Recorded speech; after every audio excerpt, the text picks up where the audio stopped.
Welcome once again to the Tin Dog Podcast. This week we'll be talking mainly about this week's episode of Torchwood, which would be episode 2.4, known as Meat.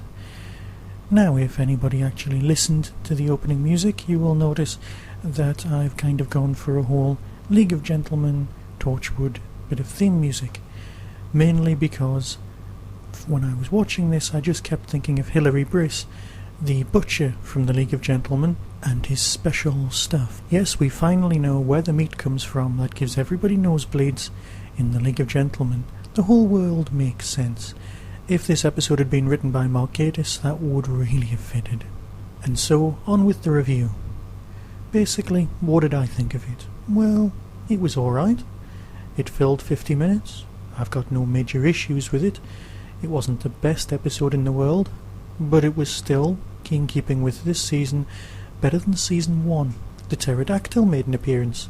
Always a good sign. Jack did say, "Oh, these are extinct, but not in your timeline." Now, I was liking to think that the pterodactyl was left over from either A, an episode of Jigsaw. Yeah, you really have to be English, and you really have to be of a certain age to get that joke. B, it was on loan from Primeval.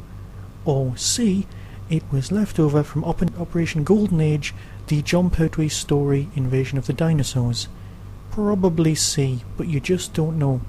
Possibly D, it just came through the rift of its own accord, because in another timeline, dinosaurs were fine. They never died out, and also they never evolved.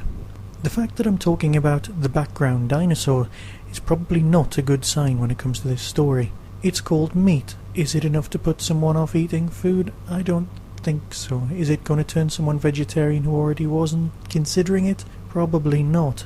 The alien creature itself wasn't investigated half as much as I would have liked.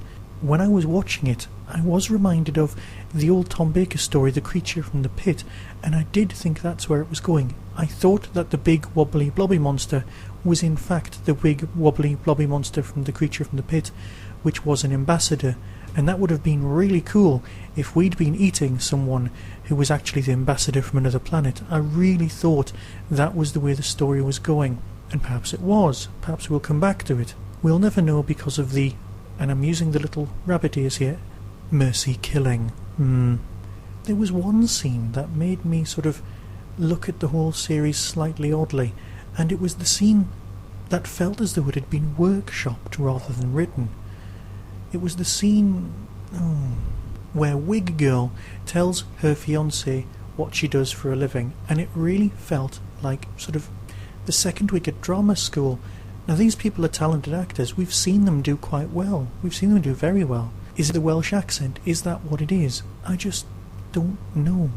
The gratuitous use of crash zooms for no adequately explored reason and wobbly cameras to try and give a bit of tension jarred a bit, when the acting itself could have done all of the work for the director, but that's their call, it's not mine, it's not for me to judge. Really, I'm just reviewing it. So, was it any good? Well, as a series filler, yes. I enjoyed it, I have no issues with it. I can't see it being part of a major story arc, but then again, I've said there again, way, have a drink. I didn't really hate it. One can't go around reviewing things just saying, I didn't hate it. But I didn't. It wasn't the best, my favourite episode ever. It felt as though it had slightly more potential that just wasn't quite milked. But perhaps it's part of a bigger story arc. Or more likely, it just isn't. Now, I've heard tell that next week the BBC will be showing the next episode, and BBC Three will be showing the immediate following episode straight after it, which could affect your viewing figures quite badly, so I am concerned about that. But that's not for me. If you don't mind, I'd rather wait until the BBC Two showing of the episode in order to review it, if that's okay with you. That way I can do one show a week. Very shortly, however, there will be a very special episode of the Tin Dog Podcast, my 1-year anniversary edition. I've got something quite special in mind for that. Don't worry, it's not a review of all the old episodes. You can do that for yourself. The moments worth mentioning, of course, or Captain Jack's love of the slightly larger receptionist woman, where I'm sure he acted, well, like a 70s sitcom actor. Yeah. Oh, one thing I am concerned about is John Barrowman okay? In certain scenes, and I don't know if it was the way it was shot, it did look as though one of his eyes was wandering slightly. Now, I'm just concerned over whether he's particularly well or not, or whether it was just the way the scene was shot. You can email me at the address at the end if you know either way.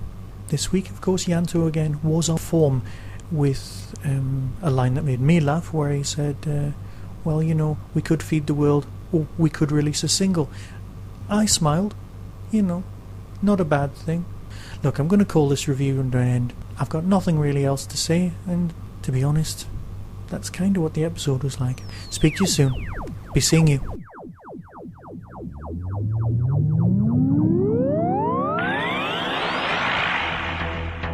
You have been listening to the Tin Dog Podcast. Doctor Who and its associated shows are all trademark of the BBC. No infringement is intended. Contact us at tin-dog@hotmail.co.uk.